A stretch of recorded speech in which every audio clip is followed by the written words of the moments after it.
Did you sense that any of the wrestlers had any? I don't want to say animosity, but the Four Horsemen dominated. I mean, they were Mm. the top of the card. You kept all the belts. You got all the notoriety. Did you feel any of the mid to lower card guys, uh, you know, were kind of jealous of how well you were doing? I mean, Well, I didn't sense that then, and I've heard that now, but I didn't sense it then. I didn't think about it. We had some. I mean, we when I say back then we were loaded, we were for the first match to the last match had great talent on it. Not great workers, but great talent. I mean, there was a lot of talent at every level. when you say you hear that now, what do you mean? Oh, I've heard that guys thought that we were holding them back. How could we hold them back? You know what I mean, how do you hold somebody back? You know, the Four Horsemen were the Four Horsemen. Four best talkers, four best performers. You know, when Barry was in there, or Arn or Ole. So they're being held back. They're at least being held back by a bit, by guys who deserve to be up front. You know, but that's I've heard that a couple of times. We'll talk about that later on. But that would be just let me put it like this: if you're good at this business, you're going to make it somewhere. And I've never heard of anybody that was, and I have the whole roster memorized if I have to think about it. Anybody that made any big money anywhere except here, it didn't. It went somewhere else and was a top guy. That was complaining here. We'll put it like Right. that. Was you talked about the horsemen were the horsemen on camera. They were the horsemen off camera. I met Ole late in life, but I struggled to see him fitting in with the horseman lifestyle after the fact. Was Ole able to hang with No, you guys? no, No, Ole went to bed. Ole went to. Maybe when I'd talk him into having one or two beers, but Ole went to bed. No, I never implied that Ole was out there, did I? I never said You that. never did, but they just never separated. I just couldn't believe that Ole. No, no, Ole was never. He was in bed early. Why did Ole was the first from the original Four Horsemen. Ole's the first to leave. What were the circumstances of why he wanted time off from wrestling? I don't know, but if I remember correctly, it was because his son was in high school wrestling. Something to do with that. So he wanted more time with his oldest son. But I don't remember the exact details of it. There were some strange things that happened with Ole back then, and I mean I know bits and pieces of it.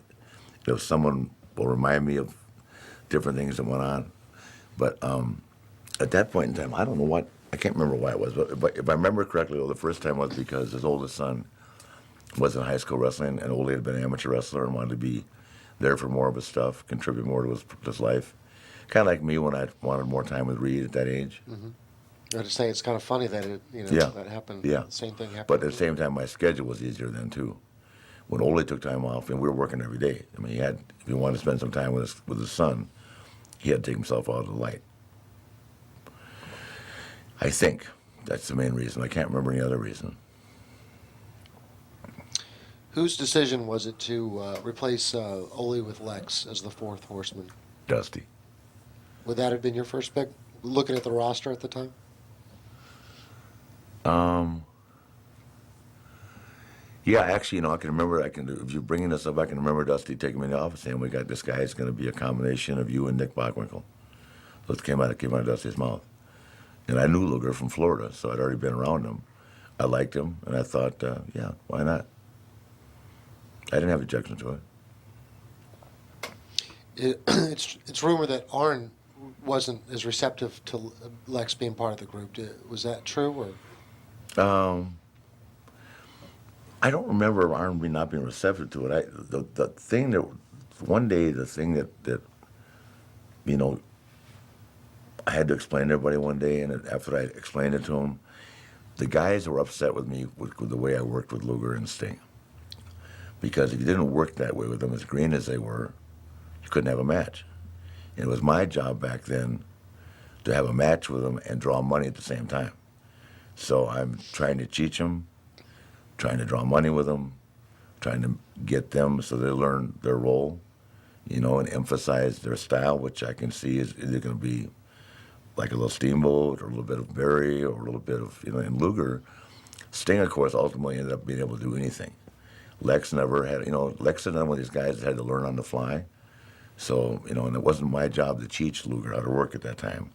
It's my job to teach him how to draw money and to take the tools that he had, which were minimal, not from by design, but because like in Florida, like I had to wrestle him an hour one night in Daytona when he just started. And I looked at Roop and Matsuda, I was so mad. They were booking the territory then. I came back from the match after an hour, and I go, what in the hell are you guys doing? He had no right being in the ring for an hour because we got out of it. We got an hour out of it, but it was just a guy. He hadn't been trained properly. Mm-hmm. But I remember Arn and Tully being mad at me for working with those guys like that. But I said, guys, we have no choice. You just can't put an arm bar on Road Warrior and Hawk. You just can't take them over in a headlock and work a headlock series. We had to work their style. But working their style is what made them better and made us famous. The same thing applied to Luger and Sting as we brought them along. They didn't have time to learn how to work. Ultimately Sting became a very good worker. Lex never became a good worker, but Lex, for what he did, was good at it. And he was safe. And I've always said that, he never honed the skills that would make him technically called a real good worker, but he could do what he had to do. Did you ever see the dollar signs on Lex? I mean, did you see that he had the potential that other people seemed to think? I thought he did, yeah.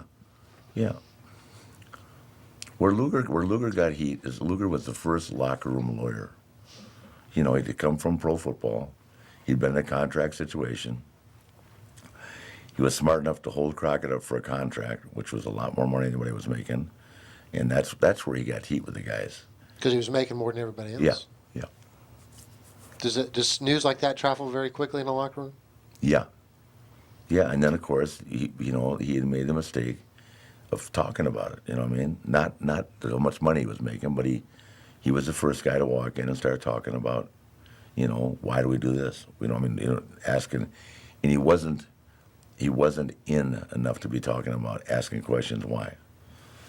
I remember one night he said, Marietta, Georgia, he said, why would Lex Luger, and he's talking about himself in the third person, which didn't work in front of anybody. Why would Lex Luger do this? He was asking one of the bookers, I can't remember who it was, and that got huge feedback. Why would Lex Luger, talk about himself in the third person? It would be like saying, why would a Ric Flair do this? We didn't do that. We just said, okay, if we didn't like it, we argued a little bit, negotiated, but we didn't talk about ourselves in the third person. But that's, that was him. He was smart.